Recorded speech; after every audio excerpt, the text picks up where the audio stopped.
You know what they say. The best way to predict the future is to create it. So call a few people on the same vibe who will look to support you in this thing we call life. So then I thought, Let's level up the cast on NFL Conversation. introducing The Crew. It's your man's Josh Norman. Welcome to the show. Maurice Chestnut here. It's about that time. This is Brian Urlacher. No introduction needed. Yo, what up, baby? It's Derek Augustine. You guys need me to suit up? Good to see you, man. Is your dog all right? Is your dog all right? What?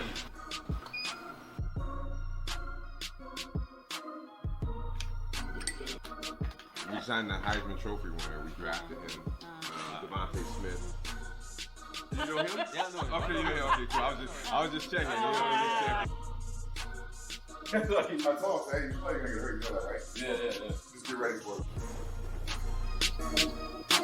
What up? It's your girl, Josina Anderson, and it is time to get started.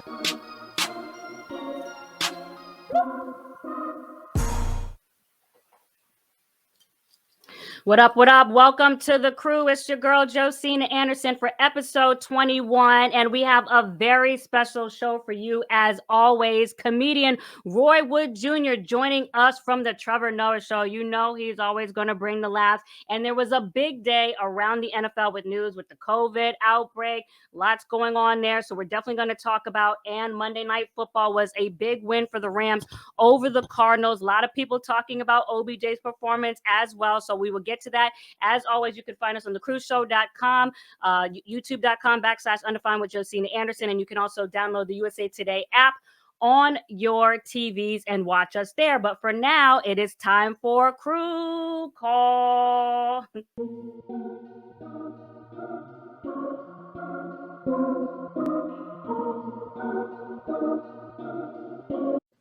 All right. Welcome in the guys. Look who's in the building. Josh Norman from the 49ers. What's going on, Josh? Not much, Joe. I'm here every week. I don't know why we make this building. I make this big deal. I do like your boa constrictor outfit though. Like, You got the snake print on. Oh, constrictor. You know what? but that That's rock what you say I python got on? or what? Yeah, What- you got is it a like the rock rock python. No, that's just no. I'm just doing the red snake print. That's all that is. Can you hear me? Now, Yeah, I mean, Can you hear me? You're freezing a little bit. Okay. I Sorry. can hear you, but you're freezing, Okay, you're freezing up a okay. little bit. All right, that's okay. That's all right. Brian, we're welcoming in our resident Hall of Famer for the NFL. What is going on, Brian? And of course, a Cowboys fan too.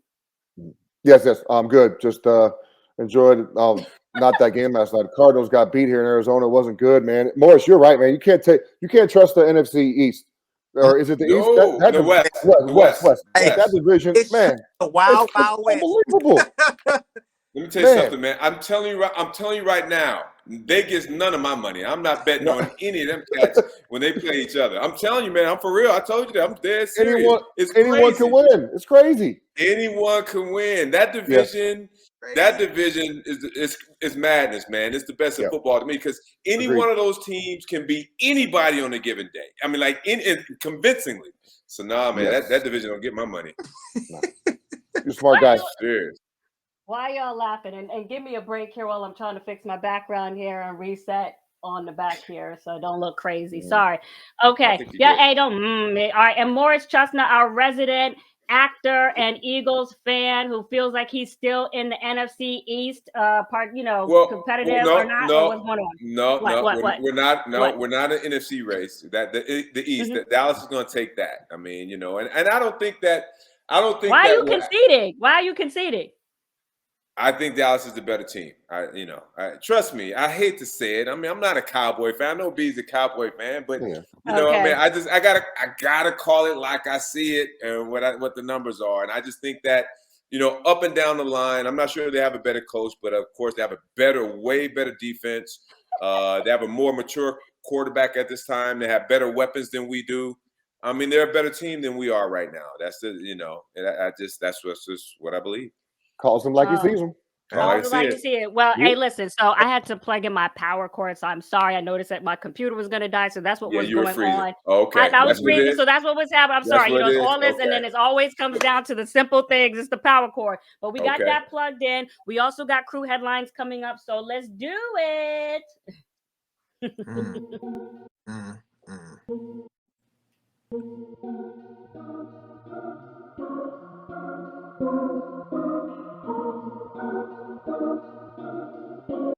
All right, so I don't know how much you guys were paying attention, Brian, Morris, and Josh, and especially you, Josh, because a lot of positives, going on around the league with COVID. 75 players is up to right now.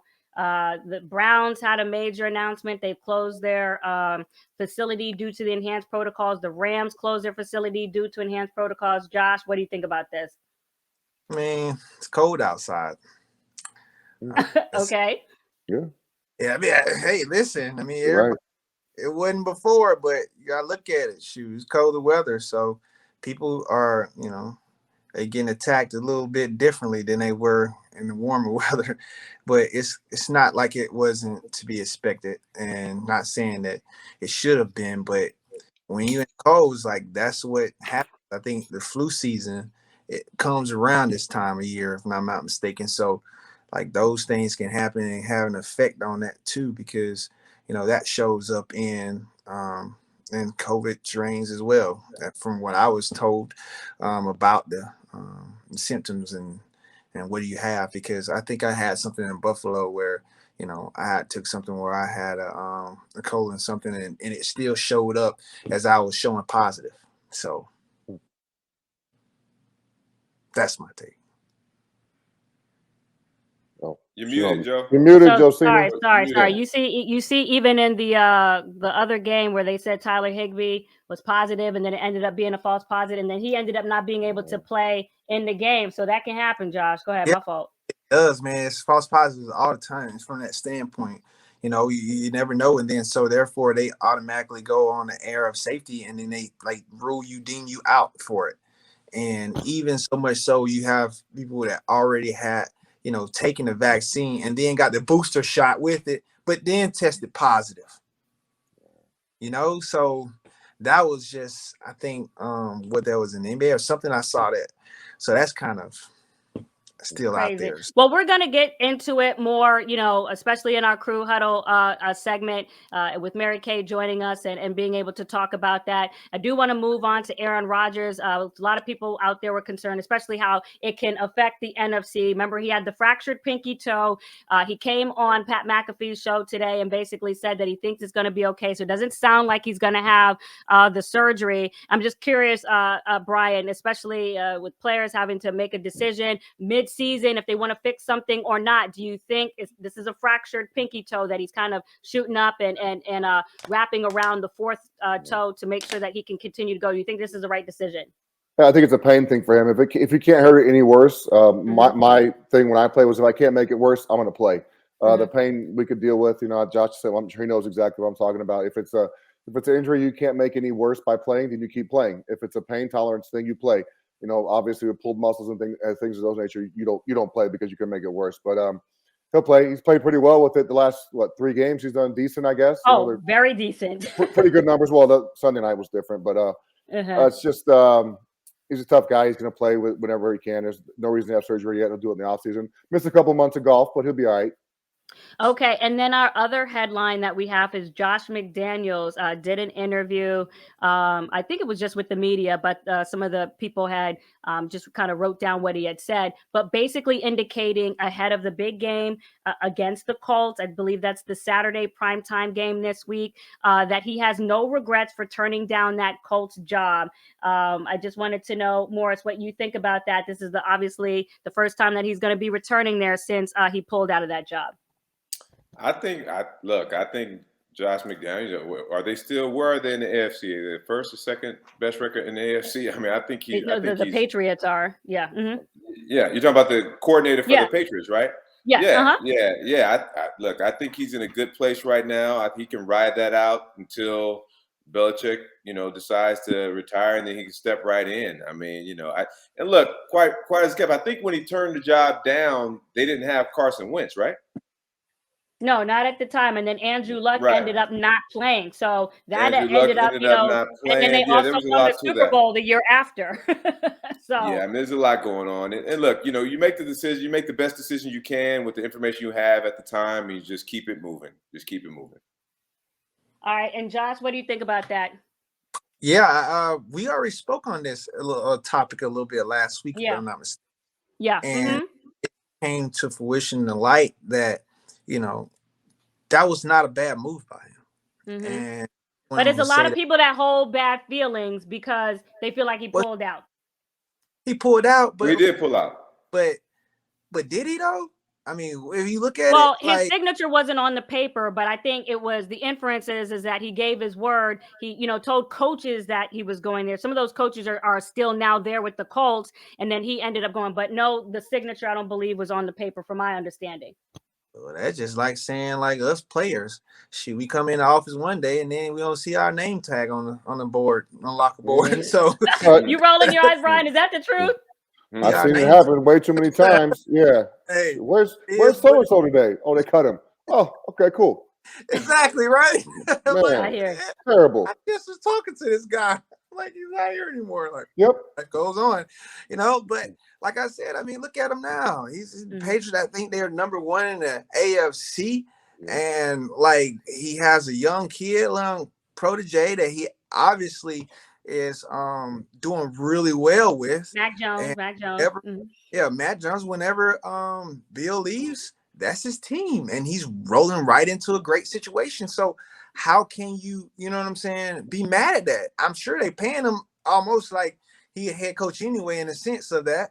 Wow, he's getting 4? I mean, look at that. Oh, look at you with the stats, Brian, on what he's making. No, okay. We talked about this a while back. That's the only reason I remember. Yeah, that's some things I do remember. You remember. Not a lot, but I mean, but obviously the new point is that he's actually going to the city this Saturday for the game. Yes. Yes. Obviously that's going to have a sour effect, for fans and people who wanted them. Might be a few boos. That's but I don't get why they're mad, because Frank Reich's a great coach as well. Great coach. Look who they got in his place, So because they feel jilted at the altar. I mean, it's not that they don't have a great cause; that they feel jilted. But you know what? He's doing what he wants to do, and your team's Why winning. You should be happy. Well, no, I'm not rolling my eyes at you. I'm just sometimes fans got to pull back. I mean, it's like at the end of the day, coaches, players, everybody got to make the best decision for their family. When fans just thinking about their team, my team. They got to pull back sometime. Look, the man pulled back for whatever reason that he pulled back from, and they moved on. They have other people there, so just deal with what you got. So this was the quote that he said. He said, this is Josh McDaniels. I think every year I have tried to learn and grow as a coach and as a person. You make decisions in life and in your career that you feel like are the best decisions for you and your family, which is certainly what happened then. You move forward and you do everything you can with your power to make those decisions the right ones. That's why I've tried to do every day. I certainly have no regrets about what has transpired since then. Well said. I think that's well said. I mean, we can all look back on decisions that we've made and say the shoulda, woulda, couldas, but it's part of learning. It's a part of growing.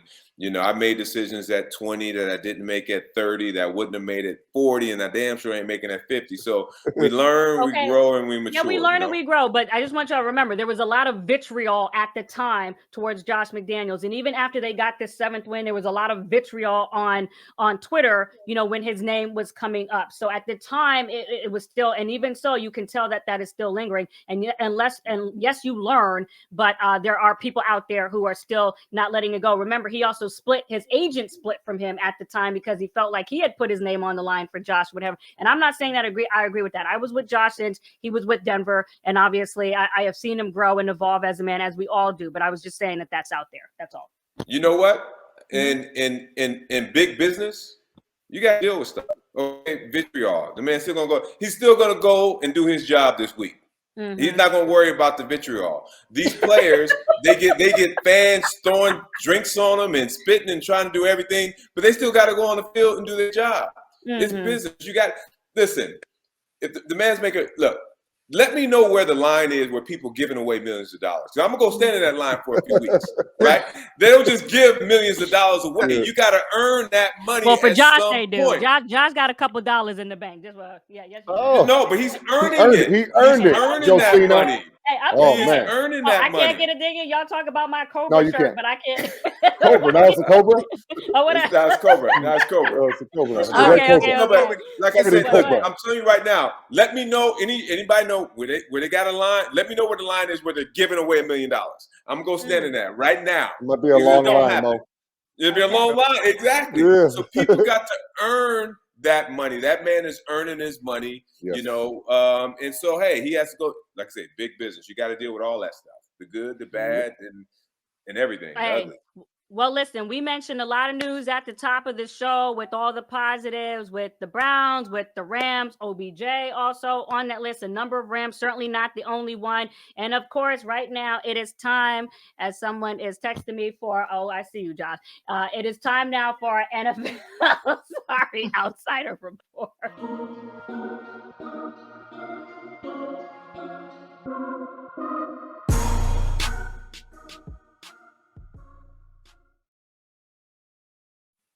All right. We are bringing in our intrepid reporter, Roy Wood Jr. for the NFL Outsider with air quotes report. What's going on, Roy? Live from your bedroom, I see. And if you could take off your mute, that would also help us, because right now you are muted, my boy. Okay, go ahead.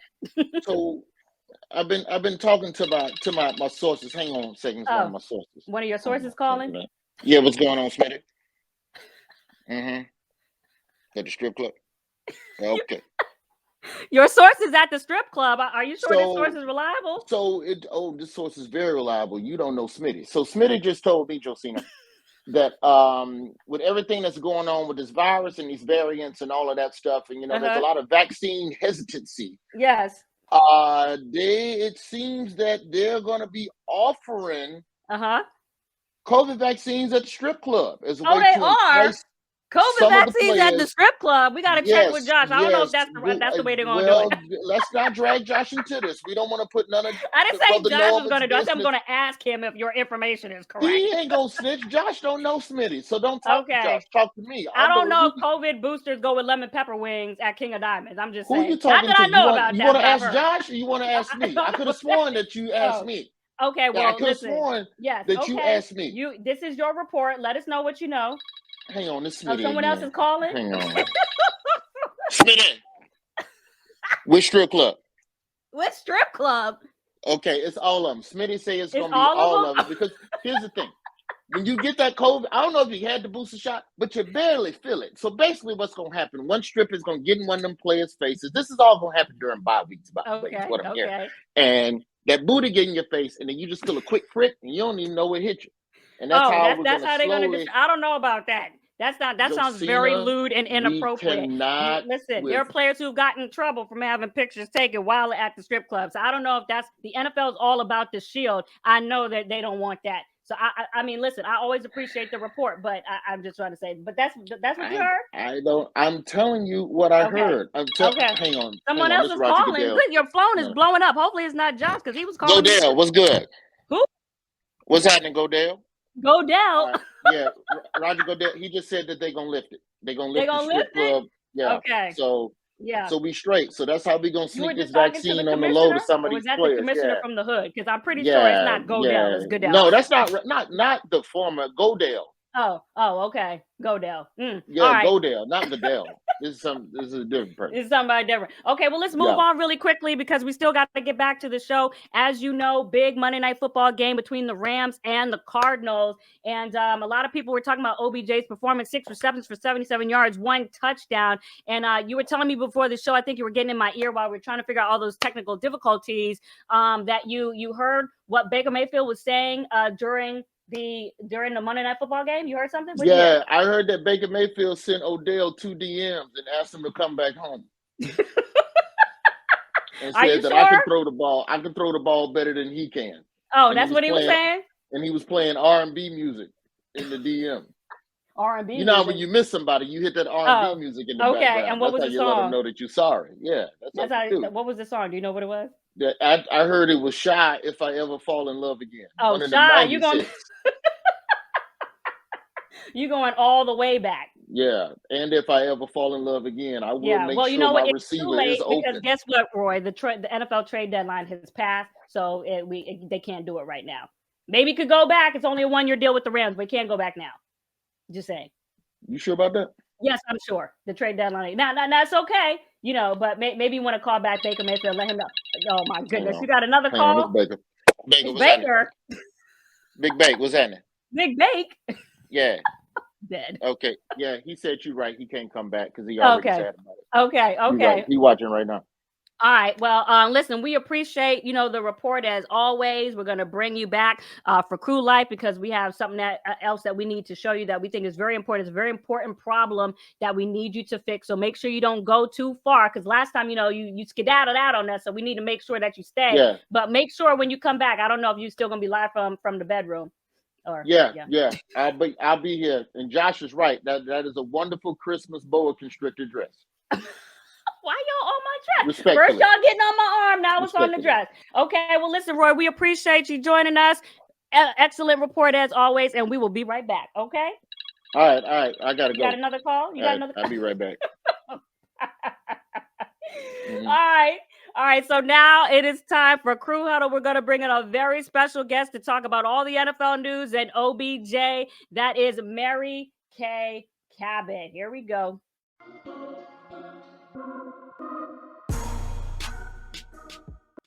The Browns beat reporter from the Plain Dealer and also Cleveland.com. Welcome in, Mary Kay. We appreciate you. Oh, happy to be here. How's everyone doing? Oh, we love that Christmas tree. Thank you. What? That's a great tree. That's a great tree, Mary. We're giving you a compliment. She didn't hear you, Joe. Okay. Well, Josh, listen, obviously there was a lot of news going on around the league with the NFL COVID news. We started off the day talking about how the Browns had shut down their facility for enhanced COVID protocols with, 8 players, I think, on there that it got up to. Mary Kay, talk about the news from this morning and just your reaction to what's going on with the Browns. And if you think it'll be more and a potential lookout for needing to not even have this game against the Raiders. Yeah, here they are in a dogfight for the playoffs and just coming off of that big 24-22 victory over the Ravens, getting ready to go into this game against the Raiders. And they have an opportunity to take over first place in the AFC North. The Ravens are hosting the Packers, the Browns at home against the Raiders, who have lost 5 of their last 6. So everything was coming up Browns. Everything was looking rosy. And then COVID-19 hell hit today.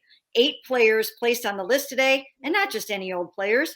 Jarvis Landry, Wyatt Teller, Jed Wills, Austin Hooper, 4 starters, and they already have some other guys on COVID-19 reserve. And as you guys know, they're already struggling on offense. This is not a good situation for the Browns right now. So, Morris, do you feel like this is a situation that the Browns can overcome with everything that was already going on? I know it's very hard for you when it comes to the Browns, but please, given the news, go ahead. Do I think that the Browns can overcome it? As anything can happen on a Sunday, and it's not like the Raiders have had a lot of stuff to overcome this season, from coach to the tragedy with the wide receiver. So I don't think this is. I definitely think this is a winnable game for the Browns, but I just don't have confidence in the Browns and the roster just to go out there and just dominate somebody, even with this type of stuff going on. Mm-hmm. And Josh, what do you think about the position that the Browns are in? And do you think that the league should consider, taking a step back? I got a text from a player today who told me he thinks that the NFL should take this Sunday off and this Saturday off and get it to, we're up to 75 player positives right now, which is a record for the NFL since the pandemic began. The league is just like a juggernaut, man. Next team up. Then they're gonna keep it rolling. I don't see them doing much there unless there's if something happens with the other team, then yeah, they may look into that. But as long as it one team, if they're not affecting the other team, I don't see them doing anything with that, just because of what they have going on with the deals and certain. Well, you got to be able to field the team, so we'll see. I mean, there's still potential for more positives tomorrow. Got to have 11 guys, that are you're good enough guys to be out there. They got practice squad players, and part of that team that you're gonna be able to bring up if that's the case. Yeah, you know what, Josina, I talked to league officials today, and I was doing a little digging just to say what has to happen for you to postpone a game or cancel a game or whatever the case may be. And basically, First Energy Stadium would have to freeze over or fall into the lake or something like that. I mean, it's just not happening that they're going to postpone this game. It's not happening. That's why they have the 16-man practice squad. So, they can bring up 16 guys if they have to. Right now they'd only have to bring up another 8 or so. So they have a ways to go. And after that, they're just going to have to continue to try to find a way, because this game is not getting postponed unless something catastrophic happens. But it's all about the money. It's all about the money. They're not going to cancel games because they lose money, and they're not going to. Josh knows they're not going to cancel games because they lose money. I don't mean cancel. I mean postpone, just like they did, with some games last year. Where are you going to fill them in at? Yeah, not going to happen. Just like how they did it last year, put it in a different spot. Last year was an anomaly. I hear you. They got it all figured out this year, Joe. So we're good. But here's what I'm trying to say is the question is, and let me lay this on the table a little bit better. The question is it fair? Because, and I'll get to this, and I've been talking about this on Twitter all day. The NFL did a good job, if you want, by changing the rules for fully vaxxed players to not have to. First, it was 2 weeks by which you didn't have to get tested. Now it's only 1 week, but there's still a broad range that is still there in which you do not have to get tested. 7 days, fully vaxxed players, and you could potentially have someone who is infected and positive going through the facility or what have you. And this is something that is foreseeable, because you could alter the protocol. So maybe there wouldn't, I'm not saying it wouldn't also happen if there was testing that was more frequent, but it's certainly more allowable when it's more spread apart. And so this is foreseeable, and maybe they wouldn't be in this position. So now you're in this position partly because the protocol is what it is. And now here it is, the Browns may have to field, a squad that is not going to help their position when, oh, by the way, as Mary Kay just laid it out very well, playoffs and things are on the line. The race is thick. It's not a democracy, Joe. It's not a democracy. Okay. Right now, the lead is not a democracy. Right. I see you got your hand on your chin. What do you think? You said, is it fair? It doesn't matter if it's fair or not. It's the way it is. The rules are the way they are. They're not changing them. I don't know all the stuff you said about the vaccinated, unvaccinated. Is that fair that they don't test the guys who are vaccinated, and they can still transmit it to other players, even though they got the shots? Test them. It's just they allow 7 they don't test days them as free. Yeah. So is that fair that they do that to the guys who are not? Well, they seem to release everyone's vaccination record, so it's okay. But it's not fair to anyone what's going on this year. But that's the way that the NFLPA agreed to it, so it doesn't matter. Yeah, but the NFLPA did ask before the season started to try to make it more frequent, because obviously it's common sense that you could potentially have more frequent tested for fully vaccinated players. That's what even though yes, they agreed to the protocol, they did, put it out there that they asked the league for this adjustment to make it more frequent, even though they did go from 2 weeks to 1 week, but there's a period where it's allowable. Okay. I talked to we talked to Joel Bitonio today of the Browns, and he said something pretty interesting about that. And you guys might know that J.C. Tretter, the Brown center, who is the president of the NFLPA, he really called for daily testing of the vaccinated players as well as the unvaccinated players. He was all about that, and he wasn't able to get it through. But Joel Bitonio kind of echoed those sentiments today, and he said something interesting. He said, right now, being inside the building because of our testing cadence might be one of the unsafest places that you could be. A guy can be, positive walking around the building and we don't know it. And I thought that was pretty significant for Joel to say that. But Josh, but when you hear Mary Kay say that, I'm really surprised, because I know you listen and we're talking about this in the moment, but do you not find that problematic? Well, I mean, and no hit against Joe, guys. I don't really, I don't know the guy, so we haven't crossed paths. I'm sure he's a fine fella, but testing every day, I don't see guys wanting to do that, and that's why I hadn't been passed. And when you look at that, guys went through that last year, and it was a bit of a struggle. I mean, you're looking at it from pushing back timing and certain things and getting it done. I mean, I know we test like once a week. We come in and we get tested, and everybody is pretty much clear from that window. But then if you got the guys that come in, they test them, I'm pretty sure right away. So knowing that they have that coming in, everybody is pretty much what they call the green zone.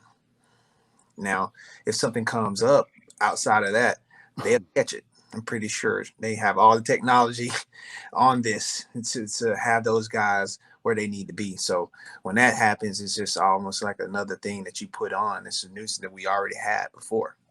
Oh, okay. Well, to me, the advocacy is about, health and safety. And yes, it is a nuisance, but, it's not just to me, player protection. And Brian, I know you have your thoughts on this too, but also not taking it back to your families, community spread and all this other stuff. And now there's the request for the tier 1 and tier 2 staff, right, Mary, to do the booster shot by December 27th. You want to talk about that real quick, Mary?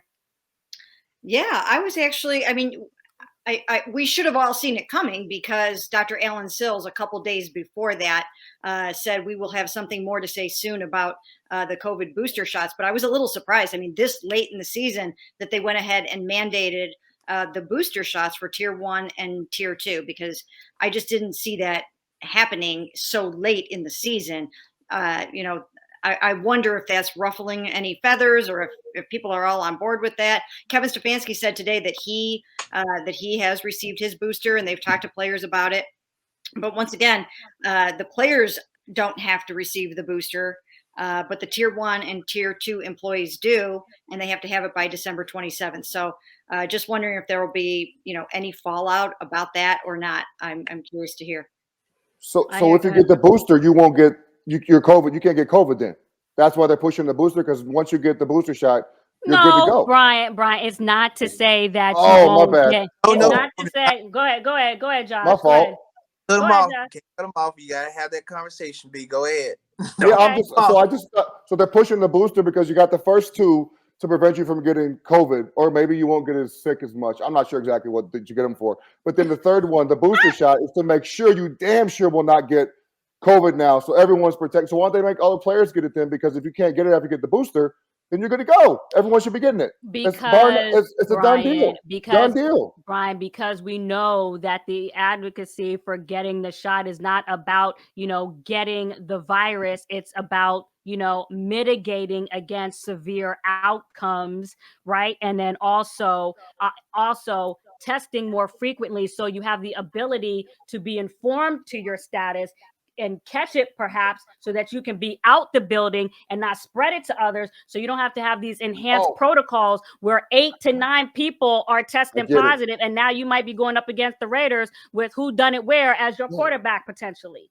I guess so. If you get the booster, you can tell, or the shot, you're easier to test, because then we can tell you can got it. But if you're unvaccinated, you can't tell if you got it. I don't get what you just said. No, so if you're unvaccinated, they're making you test every day. If you are vaccinated, at least as of right now, you have to go. You get to go. It's an incentive, and I understand the reason behind it. It's an incentive, to further get vaccinated, because you have the extra benefit of not having to get tested as frequently. We just heard Josh say, that it's somewhat of a nuisance. Obviously, last year you guys had things going up your nose, and also you got to adjust your schedule and all those other things. I get it, but the advocacy for this shot is not about professing that you won't be infected from the virus. It's about obviously adding the extra layer of protection, so that if you do get it, and this is what people believe, not saying whatever, that you won't be in the hospital as much in terms of the rate of hospitalization or the rate of severe outcomes, and or decreasing the spread. That's what they're talking about. So not testing these vaccinated players is more dangerous to the guys who are unvaccinated, because they can still carry the virus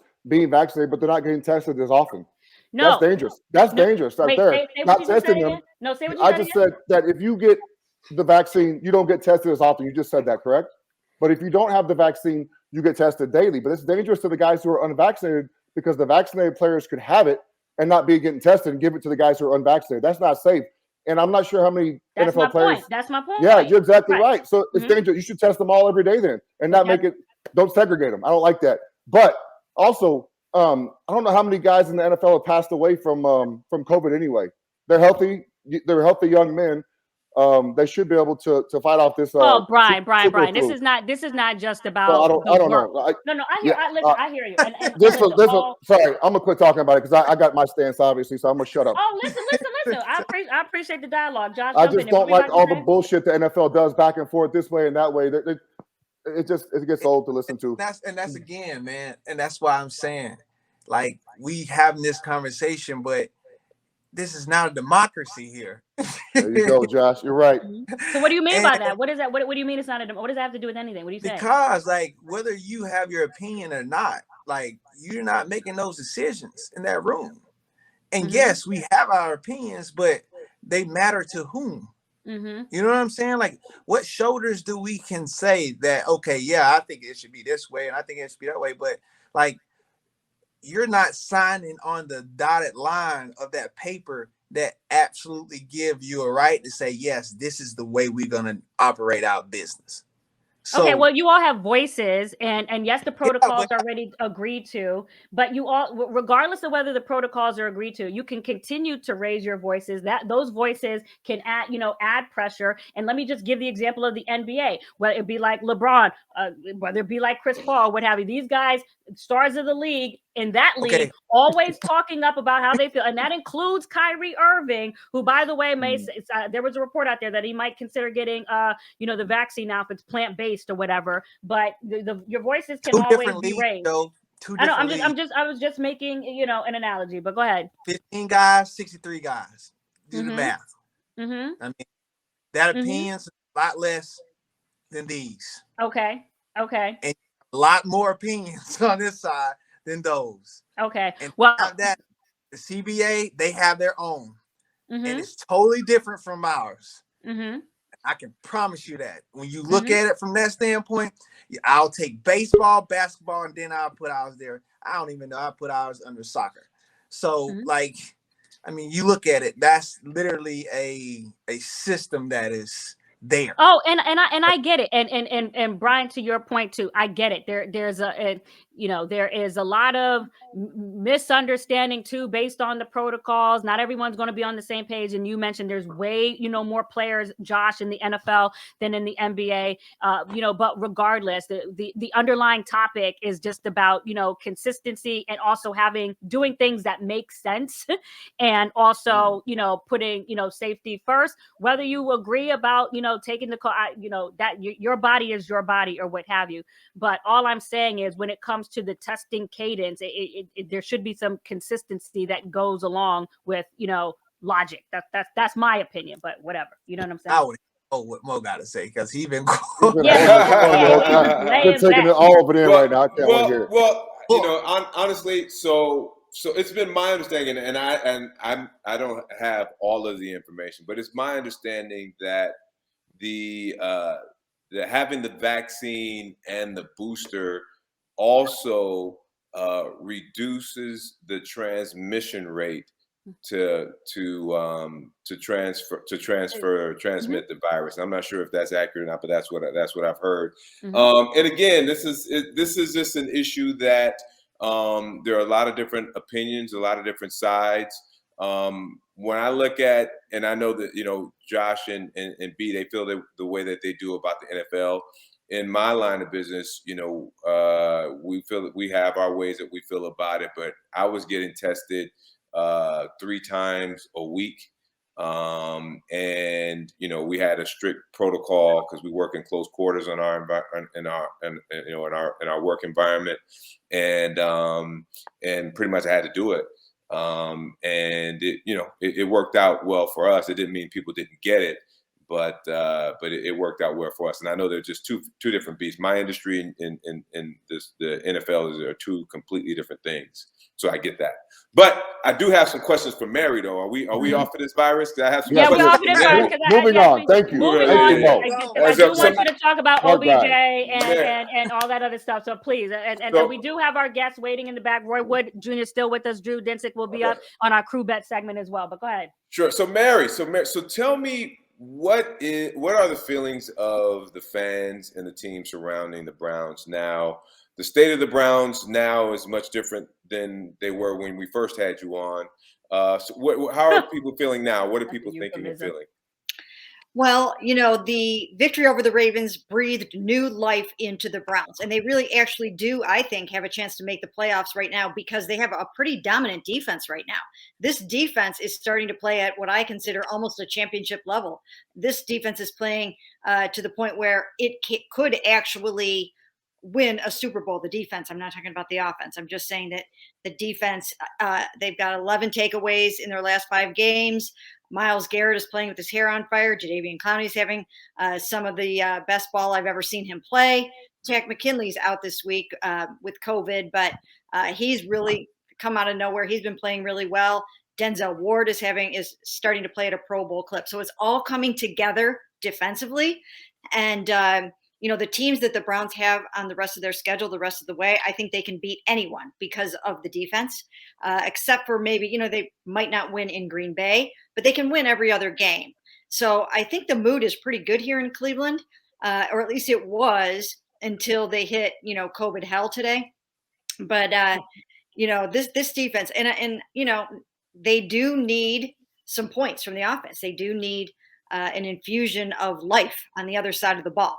But at least one side of the ball is doing its part. Yeah, and here, go ahead, Josh. What are you you talk about? That's that complimentary ball. It comes to Yes, I know. I know. Offense, defense, special teams. It's not that just one side. Everybody got to do their part, and when you do that, you have a cooking machine. But let's get to the meat of it too, because one thing I want to get to before we get to our other segment really quick, Mary, is that, obviously there was a lot made, when OBJ left, and, some people were pointing to it, potentially it's his fault. You heard a lot about rhythm and timing offense. He was freelancing or what have you. Obviously, some people thought that the video showed that, he was open and things like that. It took him some time to get acclimated with the Rams. Last night he had to, as Brian pointed out, I know, Brian, it wasn't 200 receiving yards, but it was better, right? Than definitely better. It was better. So we acknowledge that. We acknowledge that. So now, what based on where things are now, what do you think are the perspectives of the OBJ situation and the Browns offense, and also the passing offense as well for them? Well, first of all, let me say that I was very happy to see Odell have that kind of game. That one 18-yard pass over the middle where he had 2 defenders converging on him, and it was just a beautifully thrown pass. And the Browns didn't really use him over the middle very much at all. It was always crazy. Right? I mean, it was like deep balls, down, deep outs that were, overthrown or underthrown or whatever. And so it was really nice to see him go over the middle like that, make a really difficult catch. I mean, that's the OBJ that, everybody here on this panel knows and remembers and thinks about. Mm-hmm. So, I thought it was great. I'm happy to see him having success, because it was very painful and difficult to watch him try to go through what he went through here and just keep his head up. And it was hard. It was hard to watch. I got to know Odell pretty well, and I really like him as a person. I really like him as a player, and I'm happy for the success that he's having. Sometimes 2 parties just shouldn't be together, and it was time for that separation. So hopefully it'll work out for both sides. So is that it, Brian? And give me your opinion on this with the way that OBJ is performing. And I know it wasn't, the granddaddy of performances, but certainly, as we acknowledge, it's better. But what do you, by the way he's been integrated in Sean McVay's offense so far? We saw, the slant play for the touchdown. That's how the Giants used him all the time, coming across the middle. That's how he was used with the Giants. So is that an indictment of the Baker or the Browns or anything like that, or no? Don't get me wrong. OBJ is a badass. He's one of the best wide receivers in the NFL, but the numbers weren't great for him. So I'm used to him having 11 for 220 or 8 for 170, 2 or 3 touchdowns. That's what we become accustomed to with watching him. That's his fault because he's so damn good. But I think they're using him better than he was using Cleveland. They're like Mary Kay said, using him across the middle of the field where he can work on those backers or middle safeties. The dude's a good football player, so he's going to get open. Just feed him the football. But I just like the way they're using him and getting him involved in the offense. I actually think that it's kind of an interesting situation. He's been there 4 weeks, 4 or 5 weeks. He has 3 touchdowns. 4 weeks, he has 3 touchdowns. He hasn't had a training camp. He's getting acclimated to a system to where he has a guy there that's on pace to break the receiving record and receptions and yardage. I think going down the stretch, he can be a very dangerous addition to the team. Already 3 touchdowns. We didn't have any in Cleveland. He could be a problem. Josh, you better, you're gonna strap up anyway. Josh's gonna have to get ready.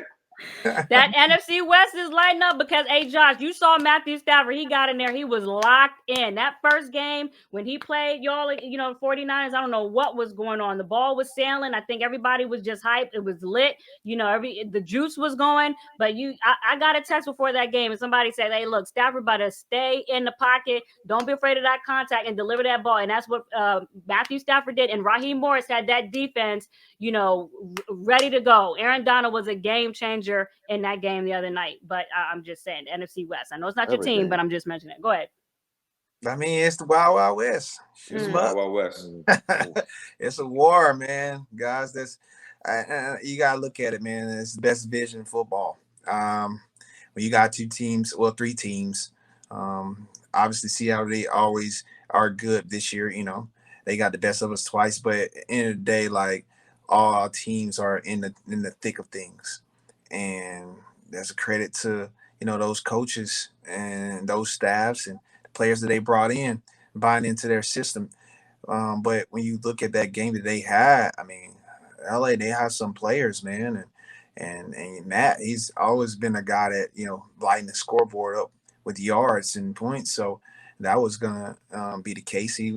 We're gonna stay down forever, and then you bring in OBJ over to play in a system like that where they utilizing him to his best. I think everybody knows that he's not an outbreaking guy. He's not an outbreaking route guy. I mean, obviously, he's like the go ball, but his best success is when he's running digs and slants. I think everybody knows that who plays the guy. He is his best is when he can, create off of his, feet and his route running ability. And he was able to do that. And he can go to show you that utilizing him in a system like that, he can be successful. Credit to Sean McVay. Yeah, credit, of course. I mean, Sean know how to use guys. I mean, when he was back with Washington, he had D. Jack and Pierre Garçon and guys like that. And, Jordan Reed, he was using them with Kurt. I mean, he was using guys, and now coming out here and doing the thing out west. I mean, it goes to show you he's going to put people in position to be successful because he's always been that cunning of a coach when it comes to wide receivers. He knows how to get the best out of them and shoot 3 touchdowns and how many yards. And I don't think he did that with Brown. So that goes to say for itself. And you guys, I'm a Hall of Fame selector, and yesterday I had to spend. Oh, nice. Yeah. Go ahead, Josh. Put it on your bed. Put it on your bed. Go ahead, Mary. The point that I wanted to make here is that last night or yesterday I had to spend time pairing from 25 to 15, which is such an incredibly difficult thing to do. But when I was watching OBJ the other day, I was thinking, and all the time that he was here and I covered him, thinking, he's got Hall of Fame talent. He absolutely has Hall of Fame talent. But because of him floundering around here for the last 3 years, he still has a little ways to go to add to that resume. And so that's another reason why I think it's very important that he is in a situation now where he will be able to show his talent. He's worked so hard to come back from injuries the last few years, especially this past year, coming back from a torn ACL. And I mean, he's just always keeps being like ready to go. And then he's all dressed up for the party and the party doesn't start. So it's just nice to see him getting back on that track where you could, if he can keep it going for a while, can get back into that Hall of Fame type of conversation. Well, he had a fast start. Yes, he did. How you start, is how you finish. Yeah. Well, and it was a great start. 1,300 plus receiving yards each of those 3 years before the quad injury in the 4th year with the Giants. But listen, Mary Kay, we appreciate you joining us for our Crew Huddle. Thank you, Mary. Thanks, on the NFL COVID talk and the Browns. We'll see what happens. Hopefully, no more positives tomorrow, Mary Kay. But excellent information as always. We appreciate it. Sounds good. Thanks for having me. See ya. All right, you all. So we're going to take a little bit of a break, run this new Crew stuff. I'm sure Josh Norman will make fun of me after that. And then we are going to bring back our boy, Roy Wood Jr. You can turn that music on again, brother. Thank you. Yes, sir.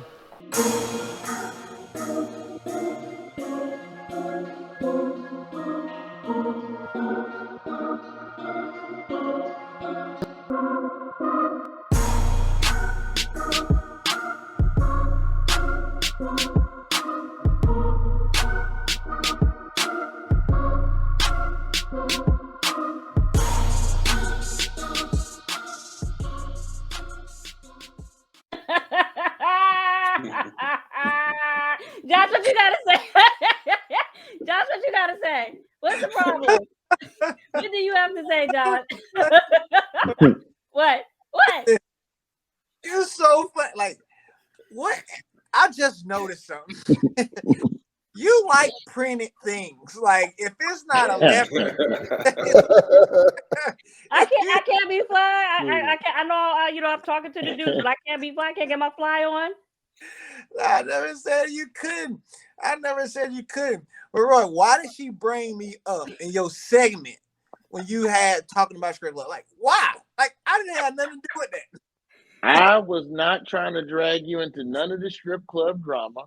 All I told her was that Smitty said was that the booster shot is going to be in the VIP champagne room. And that's how we meet in the middle. Y'all, Josh, do you have a comment on it? Would this help guys, Brian? Would this help guys? Yeah, they did, Roy. Got me pissed off, Roy. Because Brian had to sit. Brian was about to break one of them vases in the background. Y'all had my man riled up. If everybody can carry it, everybody can spread it. Period. He's right about that. So therefore, we have to give everybody the shot on the sneak, on the low. Okay. Well, I don't know if Josh is advocating the best way to do that is in Bent Over City. Okay, just saying. I said it. We have to meet the players where they are, Josina. You're not gonna sneak a shot on a player. These are grown men who are afraid of needles. You got to get them when they distracted. It ain't but a couple things, distract grown ass men, and that's food. And I love how the married dudes are staying composed in this conversation. But you are, Kameen. That's what we do. Okay, well, listen, speaking of that, Roy, I wanted to bring you a part of this segment that we're getting ready to run in Crew Life because I had a little problem with my dog, so I wanted to see if you could help out. Hold on one second. Hold on.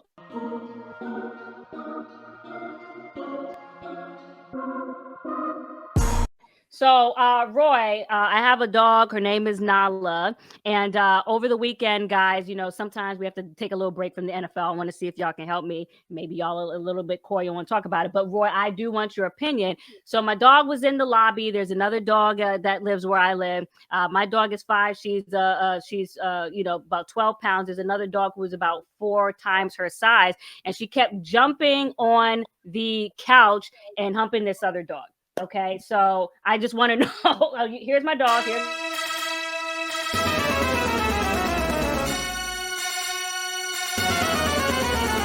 Okay.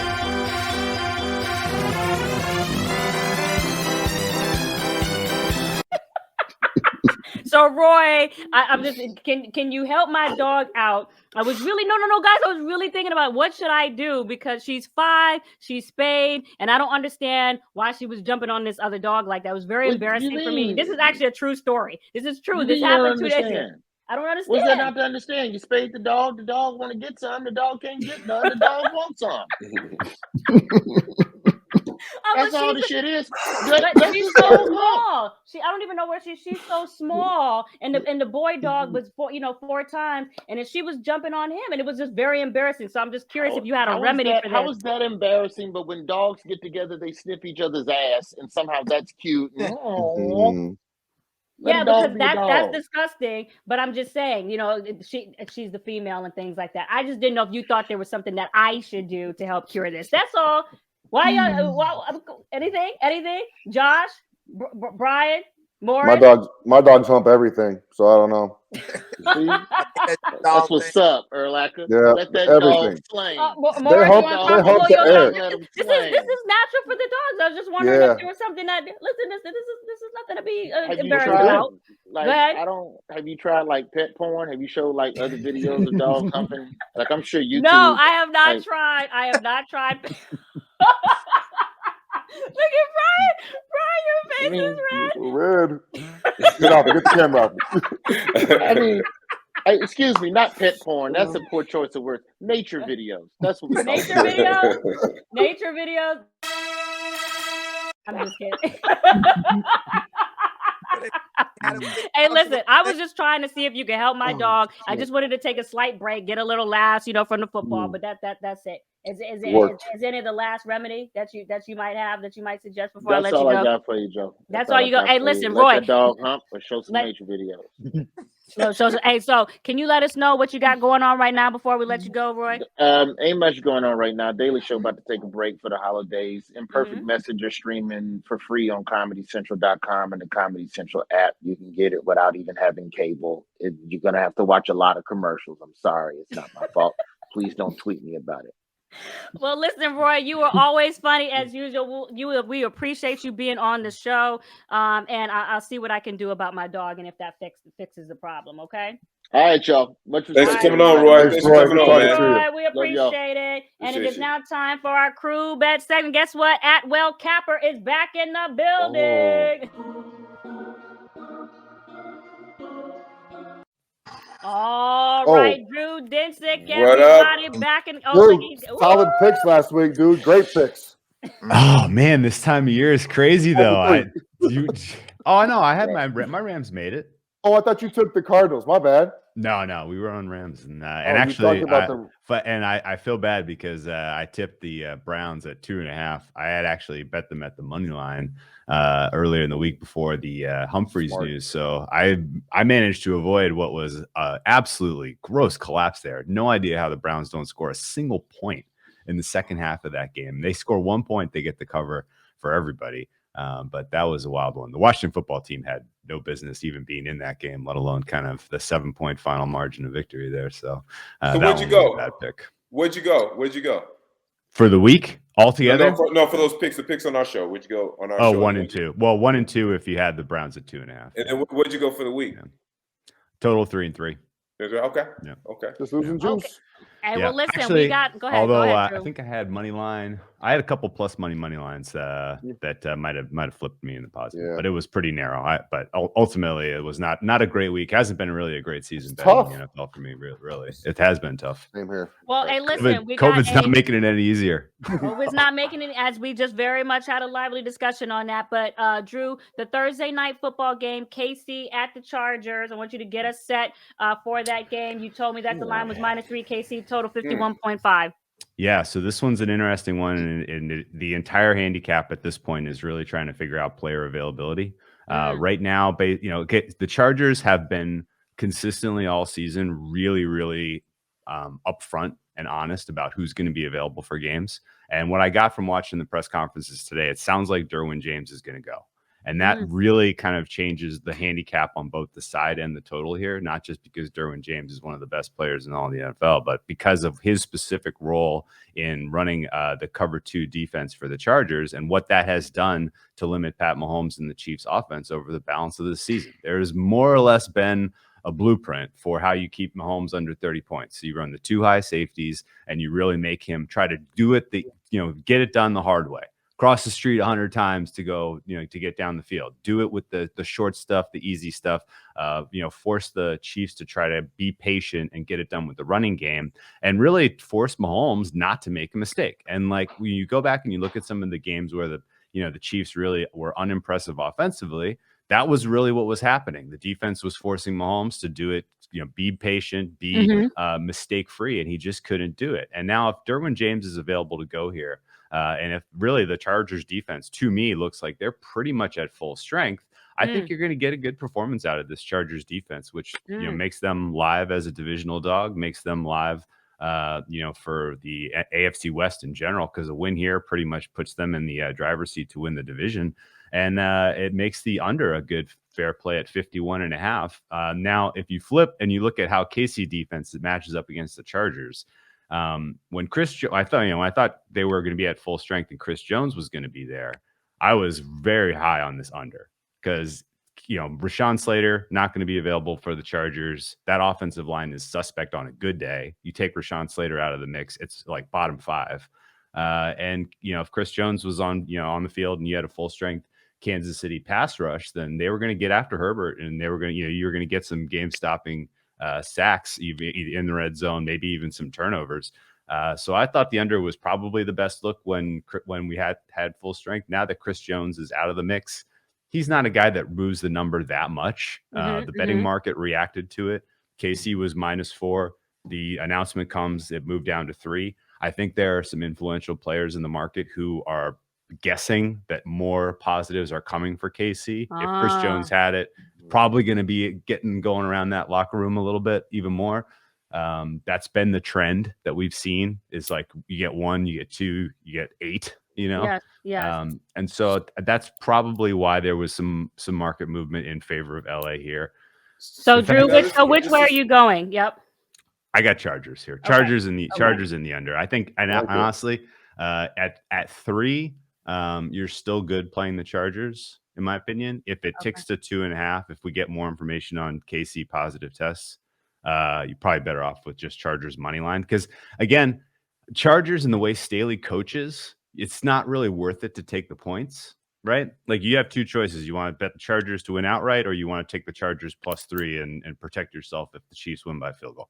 Well, the way Staley coaches the game, he's prepared to lose by 50. Right. He's being super aggressive. He's not playing for the cover. Right. He's not going for bonus points here. He's going to win or lose by margin. And so to a degree, Chargers on the money line makes a little bit more interesting play here. So what do you think about that? Go ahead. So wait, so now you're saying that the non-quarterbacks are moving the number now? Because you said Derwin James moved the number, and then you said Chris Jones. That's not traditionally happens. Yeah. I mean, the quarterback is the one that moves the number. You're absolutely right. And so, Derwin James is maybe one of a handful of guys, particularly in this matchup and for his role in the defense, that might move the number. And then I think the Chris Jones was more speculative. Like people are expecting that there's going to be more guys. That's my guess. Okay, that's crazy because I know Jalen Ramsey did not move the number last night, correct? That's crazy. He and Higbee, explosive offense. Him and Higbee got announced at the same time, and it ticked from about 2.5 to 3. And it doesn't seem like a lot, but that's, going on to a key like that is pretty serious. Ultimately, it didn't really matter. The defense played up, but I think the betting market, I think, moved a little bit on that number. But your underlying point, quarterbacks matter. Everybody else, unless it's somebody who's like critical to the role and the function of some unit. Not really going to move the number. When you get to cluster injury, like what we had with the Ravens last week at cornerback, or what we've seen at times with offensive lines this year, those type of cluster injuries people will take notice. Brian, your thoughts? This is interesting. What moves the line? What doesn't move the line? What's funny is when I played, I had no idea what a line meant. I didn't know what +3 and -3 meant. I had no idea. And then when you retire, you start watching these games and you start figuring out what's going on. But it's interesting to hear what. Like obviously the quarterbacks move the line, but Derwin James shows you how important he is to that defense. He's playing crazy. A full point, in the other direction is crazy to me. That's crazy. Yeah, that's crazy. Yeah. All right. Well, go ahead, Maurice. One more thought. No, one more question for Drew. So now, like you say, the coach for San Diego, the coach for the Chargers, yeah. He's a gambler. He's a gambler, and a lot of their, I think, what was it, 2 or 3 touchdowns? Figuratively speaking. Yeah, That's of correct, course, yes. That's correct. Figuratively speaking, he's got a gambler's mentality. Yes, gambler's mentality. Clear that up. No breaking news. Yeah. No, that was my bad choice of words. That's definitely. But I think a couple of touchdowns that Herbert threw last week were on 3rd down, like 3rd and longs, right? Yeah, I don't think that's gonna fly against KC. You still comfortable with taking the? I know they're a home dog and a division dog, but you still comfortable with that? It's tough. That Herbert is one of the tougher quarterbacks to handicap in the NFL. There are a couple of truths, right? Like you break down the data, and some stuff is pretty stable year over year, right? If a quarterback stinks under pressure, he's not all of a sudden going to get good. Right. If a quarterback is struggling with accuracy, it's rare that they all of a sudden find they're completing, over expectation on the fly. Herbert has sort of defied a lot of the truths about how you would actually rate or, how you would price a quarterback. He's a guy that isn't as good in a clean pocket as he is under pressure, which doesn't make sense really at all. Like, why would you be especially good when you're under pressure, when you're under duress? But that's been kind of a signature of his statistical profile. Similarly, he's not great on 1st and 2nd down, but he excels on 3rd and 4th down. And so, there's for sure in the back of my head with Herbert, not just in this game, but when assuming the Chargers play their way into the playoffs, that stuff tends to regress, and it doesn't really it doesn't last forever. And I think you're actually seeing that now a little bit with the Cardinals, what you saw last night with the Cardinals. A lot of their offense, a lot of their signal, some of it's just plain lucky. They have fumbled more than any other team in the NFL, like 22 fumbles so far this season, but their offense happens to be recovering over 90% of those. And like a couple of bad breaks, couple of bad bounces, defense recovers a couple of those fumbles. That's game-changing stuff. And similarly, they're converting 3rd downs at a clip you wouldn't expect. These things start to regress, and I think you're going to see these teams underperform when the going gets tough. But for now at least, Chargers are at home. It's a divisional matchup. They're pretty clearly at least rostered to go toe-to-toe with KC. All the head-to-heads we have with these guys are pretty competitive games. So I don't mind taking my chances on the dog. One more thing. Okay, so I love home dogs. I love home dogs. Love home dogs in the division. The one thing that concerns me about the Chargers is they defy kind of like all of the traditional things that calls that that former NFL teams have done or current NFL teams done. They'll go for it on 4th down, deep in their own territory. And they can have a tendency to kind of let the game get away from them early because they're taking chances like that. Does that concern you at all? Yeah, definitely. Definitely. Yeah. And I mean, that's why if you're going to get involved on the side, going for the money line instead of taking the points is probably a higher expected value play. Okay. Because again, Staley's not playing. He's not playing to stay within 1 score, right? If it's the end of the game and they're down 2 scores and they're in the red zone, they're going to kick the field goal and try to get the onside kick, and you're going to lose by 7. You're not going to lose by 3, right? Yeah. So, those types of things, are going to affect how the end of game goes and what he does. And surely if they're going for it deep in their own territory early in the game and not converting, the game could get away in a hurry. For sure, that's a very real possibility. Either way, the under still, I think, is a pretty fair play, especially if Derwin James does go, as the coaches were alluding to today. I mean, Chargers, they're perfectly set up to compete with this Chiefs team, and they more or less put together the blueprint for how you run the too high defense against them, as far as I can tell you. And Staley did that so effectively last year with the Rams, and now he's got better personnel to do it. Or at least equal personnel to do it with the Chargers. So I think it's going to be a long day for Mahomes and the Chiefs from a scoring standpoint. And that at least if the Chargers are kind of doing this, and you mentioned home dogs, Chargers don't have a huge home field advantage. I know some of you guys. I know some of you guys are LA. Some of you guys are LA local. That's right. I'm local LA. That's they don't get much of a Yeah, because the Chargers, when the Raiders were here, the Chargers people hated the Chargers. So them moving to LA, they haven't been embraced as if they moved to St. Louis or somewhere. So you're right. For sure. Well, listen, Drew, we appreciate. Yeah, sure. Yeah, go ahead. Going back to San Diego? Well, I think they're going to have to build their own stadium, which is probably going to keep it from happening, right? Like city of San Diego, I think has pretty emphatically said, we're not going to build one for you. And the ownership group, for whatever reason, not going to pay for it themselves, I guess. But, the other funny wrinkle about travel or home field advantage, a lot of it comes down to travel and Kansas City, for what it's worth. And, we step back and you're like, well, who's good in the NFL right now? It's tough to tell, right? But everyone would say Kansas City. Well, you happen to be thinking that right at a time where they have been home since October 24th, except for one trip to Vegas. So they've had like this huge, weird schedule quirk where they just haven't traveled. And these guys are all rested. They're all pretty healthy. And I think that's changing a little bit. I think that's affecting a little bit of the perception of how good Kansas City really is. Yeah. And we're going to find out on Thursday. Well, listen, Drew, we appreciate having you in for our crew bet segment. Thanks for coming on, Drew. Table for sure for Casey at Chargers for Thursday Night Football. So we will see you next time, Drew. We appreciate it. All right. Best luck this weekend, guys. Absolutely. All right. So let's move on to Final Take.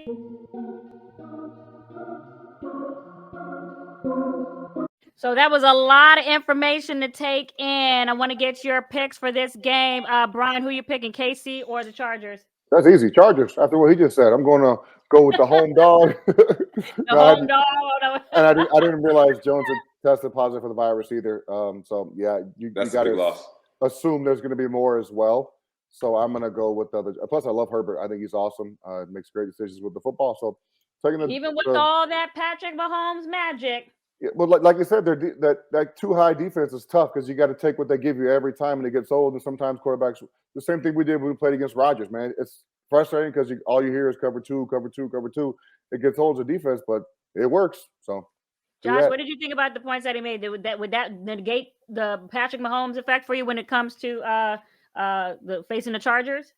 Well, it sounds like he's way more like knowledgeable than I would ever. That's going. He'll tell you super passionate about his job. So no, I'll say. Did you see that throw that Herbert made last week though? Which one? What are you talking about? So many good ones. Yeah. Out to the right and like threw a laser beam like all the way down. It was like probably 63 air yards or something. It was ridiculous and strong. Oh no, the boy can throw. The boy can throw. He's got a cannon. Man, I saw him come out. I was like, that. You know what I saw a lot of people talking on Twitter about, I see a lot of people talking about, Washington football team had an opportunity to get Justin Herbert because they're making the point now with Chase Young not being there, with the ACL injury or what have you. But, hindsight is 2020. Obviously, Brian, you know the impact of a big defensive player. I don't think that's necessarily fair, but I did see people talking about that on Twitter. Yeah.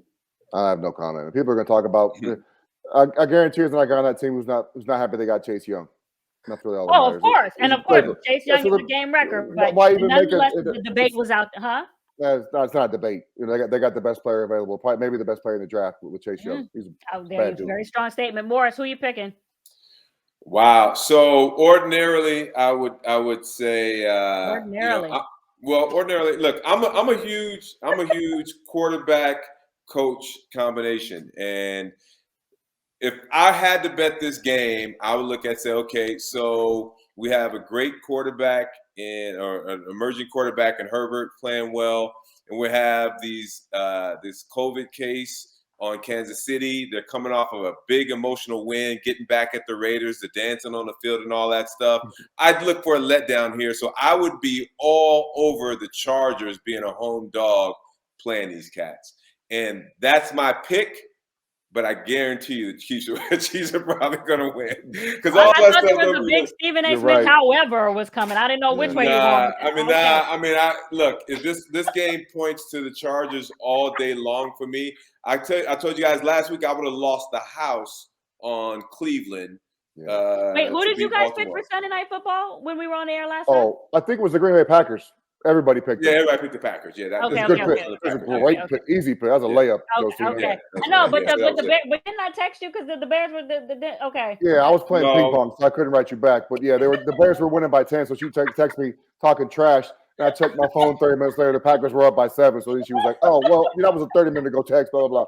It didn't matter. I didn't say blah, blah, blah. That's how I read it. But that's how I read it. That's how I read it. Wait, listen, that's why I like it. It's okay. Hey, Josh, really quick before we get out of here, look, I always say, look, I appreciate all of y'all because all of y'all are great in your own right. I got a question for Josh though before we go. Yes, please go ahead. Josh, yeah, my man, you still leading the league in forced fumbles after last week? Still up at the top, man. There you go. There you go. Keep doing your thing, man. 7 still at B, but oh my gosh. But like this corner, not supposed to be like that. It doesn't.